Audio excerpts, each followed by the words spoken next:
What's up, everyone? It's your boy. It's Johnny the 5'8" here.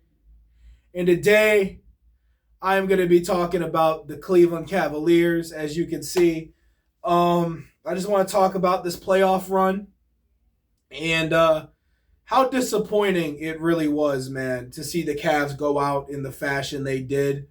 The Cavs got swept by the Knicks, got 4-0'd by them. And a lot of it just comes down to, the coaching for one. Kenny Atkinson didn't call timeouts. At times, he should have called timeouts. He let Harden keep playing in the game when Harden was doing terrible and had a terrible shooting night, having poor performances, having poor defense. Kenny Atkinson kept him in the game, and that cost us a lot as well. Also, the Cavs just seemed like they didn't show any fight whatsoever.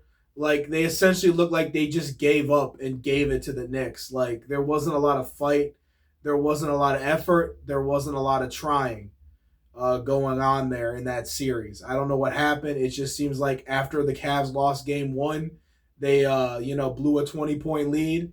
It just seems like all the momentum was gone after that, and they just lacked any effort or try, to keep going, to try to win the series. And the Knicks just took it because, you know what? If the Cavs aren't trying, Knicks were like, we'll put our foot on the gas pedal and, hey, we're going to run away with this series. And that's exactly what happened, I will say shout out to Donovan Mitchell.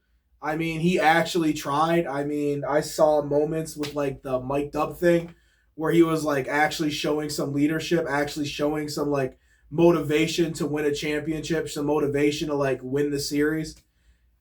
Just for whatever reason, I don't know if the other Cavs, like, just didn't care or they just, felt exhausted, defeated, and just didn't want to put up a fight anymore. I don't know what it was, but it's just, I guess the message just didn't cling to the other Cavs as much as it should have. Or I guess Mitchell might have hoped it would. James Harden is another big problem. James Harden is very inconsistent. James Harden is hella inconsistent. James Harden is, like, very inconsistent, man. Like, there's times where he has, like, great games. He's shooting great. He's doing everything great. And then there's times where he's just absolutely terrible and absolutely unplayable. Like, there's just times where he's, like, has, like, 6 points in a quarter. Or there's times where he's having the worst shooting performances ever. He's going 9 for 30, 9 for 20 from the field. Like, shit like that. You know what I'm saying? And he did that a lot in this playoff run. He had times where he was, like, playing great basketball, shooting the ball good, passing the ball around. He had times he was playing good basketball, but then there were those times he was averaging more turnovers than a bakery. A man had 6, 7 turnovers a game, playing lackluster defense, bad shooting nights. And it's like you didn't know which version of James Harden you were going to get. And if you got the bad version, well, you were pretty much screwed for winning that game or sometimes winning the series, as we've seen with the Cavs getting swept 4-0 by the Knicks. So the question remains now, it's like, what do we do in the offseason? You know what I'm saying? Like, how do we go from here?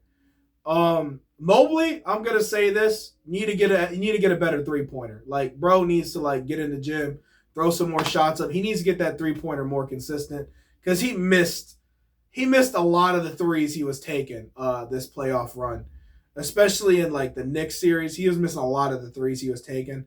So, like, just get a more consistent 3-pointer, man, and that would be good for him if we could do that.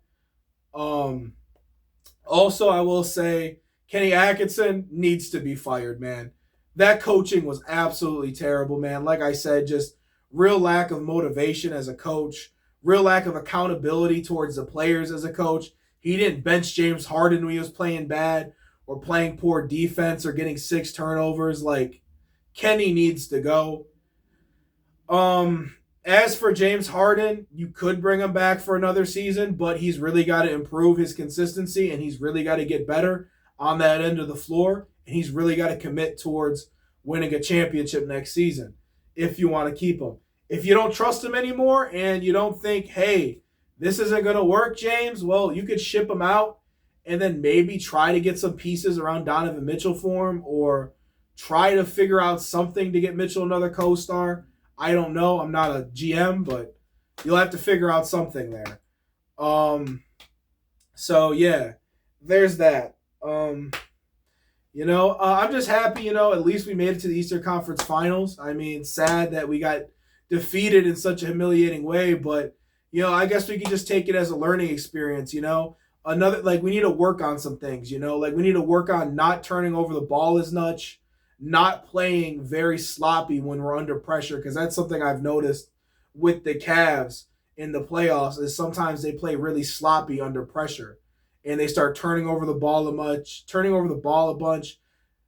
throwing up bad shots, and just like having like really bad habits when they're under pressure at times. So one thing I will say is work on not playing as sloppy, work on playing good basketball still when under pressure, like work on doing that more consistently. You know what I'm saying? Because that can be a very inconsistent area for us. And yeah, those are the things I would probably work on for the team. But we made it to the Eastern Conference Finals, which is the furthest we've made it so far. So, hey, we might have lost in a horrible fashion, but I give them that. It's improvement. And hopefully we could take this, learn from this season and take it into the next season and do better, If you guys enjoyed this video, please leave a like. Thank you all for watching, and peace.